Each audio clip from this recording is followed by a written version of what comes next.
BC రిజర్వేషన్ల బిల్లులు governor దగ్గర పెండింగ్లో ఉన్నాయని తెలిపారు ప్రభుత్వ విప్ ఆది శ్రీనివాస్. బీసీకు 42% రిజర్వేషన్లు ఇచ్చి స్థానిక ఎన్నికలకు నోటిఫికేషన్ జారీ చేయడం జరిగిందన్నారు.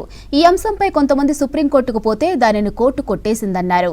ఇక హైకోర్టులో కూడా సానుకూలంగా తీర్పు వస్తుందని ఆశాభావం వ్యక్తం చేస్తున్నట్టు తెలిపారు ఆది శ్రీనివాస్.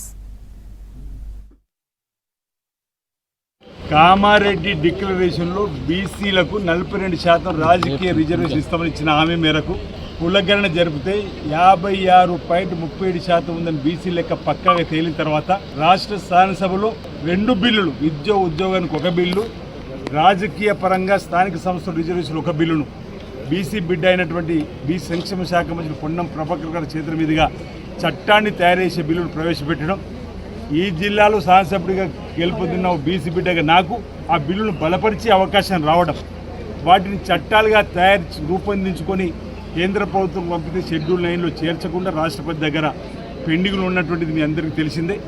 2018 పంచాయరాజ్ చట్టాన్ని సవరిస్తూ ఆర్డినెన్స్ తీసుకొని వచ్చారు ముఖ్యమంత్రి గారి నాయకత్వంలో, సీతక్క గారు సభ్యురాలుగా. అది కూడా ఆర్డినెన్స్ ఆమోదించకుండా రాష్ట్ర గవర్నర్ గారి దగ్గర పెండింగ్లో పెట్టుకున్న సందర్భం.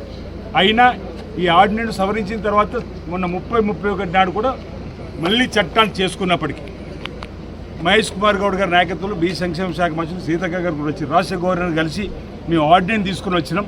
ఈ పంచాయతీరాజ్ ఎన్నికలకు సంబంధించి మీరు అనుమతులు ఇవ్వాలి, మా బీసీ బిడ్డల నోటి కాడికి వచ్చినటువంటి బుక్కను ఎత్తగొట్టకండి అని చెప్పి భారతీయ జనతా పార్టీ ప్రభుత్వం చెప్పిన వినలేని సందర్భంలో రాష్ట్ర శాసనసభలో సై అంటున్నారు 8 మంది ఎమ్మెల్యేలు, 8 మంది ఎంపీలు మాత్రం లోక్సభలో నై అంటున్నారు. ఎందుకు దీనికి కారణం చెప్పాలని మా బీసీ బిడ్డలు ఈరోజు కిషన్ రెడ్డి గారిని బీజేపీని నేరుగా ప్రశ్నించి ఇప్పటివరకు సమాధానం చెప్పలేదు.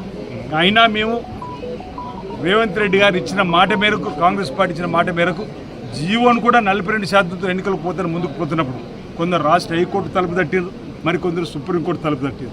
ఈరోజు సుప్రీంకోర్టు అన్నది ఆల్రెడీ హైకోర్టులో మా బట్టి విక్రమార్క డిప్యూటీ సీఎం గారు, మా బీసీ సంక్షేమ శాఖ మంత్రి పొన్నం ప్రభాకర్ గారు, మా మరో బీసీ మంత్రి శ్రీహరి గారు ఈరోజు సుప్రీంకోర్టుకు వెళ్ళి అక్కడ ఏం జరుగుతుందో చూడాలి, రాష్ట్ర ప్రభుత్వ పక్షాన 42% రిజర్వేషన్తో పోతామని చెప్పే ప్రక్రియలోనే సుప్రీంకోర్టు ఈరోజు హైకోర్టులో విచారణ జరిగే క్రమంలో మీరు ఇక్కడికి ఎందుకు వచ్చిందని చెప్పిన వారి పిటిషన్ను ఈరోజు డిస్ప్యూట్ చేసినటువంటి సందర్భాన్ని కూడా మనం చూసినాం.